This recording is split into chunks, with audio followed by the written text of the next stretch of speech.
So I am back from my vacation on the weekend. It's why we made a few videos that were pre-recorded that weren't really all too up to date. They were recorded last week before I ended up setting out to Seattle, but we did have ourselves one day's worth of trades that we sort of covered, we sort of didn't, and so I'm just using this video today here on Tuesday as an opportunity to catch up on what happened with the New Jersey Devils and the Pittsburgh Penguins. Now, the Penguins did make two trades on Saturday. One of them we did cover on the channel. It was via vlog on my phone, and it wasn't really the best video out there, but then again, you can't really expect all too much when it's just me filming it in a side room almost immediately after waking up. But aside from that Petrie-Matheson-Paling swap, we did have ourselves another Penguins trade made with the Devils. This is the trade that follows. It is defenseman John Marino getting sent over to New Jersey from Pittsburgh in exchange for a package of Ty Smith as well as a third-round pick. Now, a lot of Devils fans that I saw right off the bat were kind of contentious with this move, because Ty Smith, the newest member of the Pittsburgh Penguins, is still a relatively young player. He was drafted in 2018, 17th overall by the Devils. I was a really big fan of Smith in that season. I thought he could have gone somewhere in the top 10 if any of these teams like Edmonton or something really wanted to reach for it, but as a member of the Spokane Chiefs, being over a point per game and actually producing like crazy, there was a lot to look forward to when it comes to Ty Smith and his NHL projectability. Plus, the fact that he's only 22 years old makes for a boatload of potential heading into the next few years. However, when it comes to the way Ty Smith has played, he has maxed out at 23 points in 48 games played for the Devils. This season, he actually regressed in terms of his overall point-per-game numbers. And when it comes to the way he's developed, I think it would be fair to say that even though he has progressed nicely, he hasn't necessarily progressed in the ways that a lot of Devils fans would have wanted him to. While Smith had, in my opinion, a 50-55 point ceiling as a top 4 caliber power play quarterbacking offensive defenseman at the NHL level, he had a long way to go before he would have fully established that as a prime-time role that he fulfilled. And so, trading this guy away when he's still pretty young, I could see why some Devils fans are like, wait a minute, there's a lot of ceiling here with this player, why did we trade him away? But you also got to remember that he is on the left side, and there are a boatload of left-handed defenseman prospects that the Devils do have, and that are also looking to be probably pretty good as the years go on as well. Luke Hughes, Shakir Mukhamadullin, Kevin Ball, you still have other players that are on your team, like Ryan Graves, for example, and when you take a look at Ty Smith, when you talk about the long-term projectability of all your guys, is there really a guarantee that a left-handed defenseman like Smith would be involved there? He would have to develop properly in order for him to solidify his role there, but I wouldn't say it's guaranteed.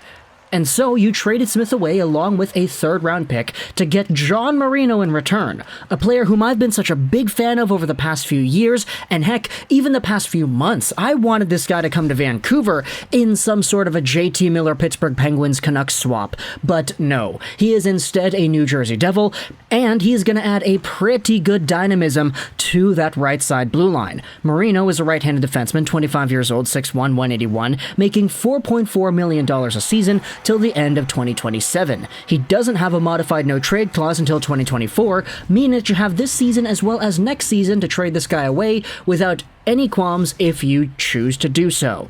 Marino is also a mobile, puck-moving defenseman. He does so many things right in his own zone, in the offensive zone, etc. He had 26 points in 56 games played as a rookie in the NHL, and sure, while he might have gone out there and overachieved in comparison to the rest of his body of work in terms of points, there still is a very good, very mobile, very fluid defenseman here that had 25 points in 81 games last season. The cap hit at $4.4 million is, in my opinion, a pretty good deal when you consider what it is that Marino is capable of doing and what he adds to a New Jersey Devils team that was admittedly somewhat lacking on the right side blue line. It's kind of phenomenal to me, actually, when you take a look at how the Devils improve their D-core with this trade. Marino is a better defenseman than Ty Smith, and he's only 3 years older. You upgraded your blue line in terms of a player-to-player analysis, and you upgraded your team in terms of a position of need. only for a third-round pick. Smith and a third for Marino is a brilliant trade, in my opinion.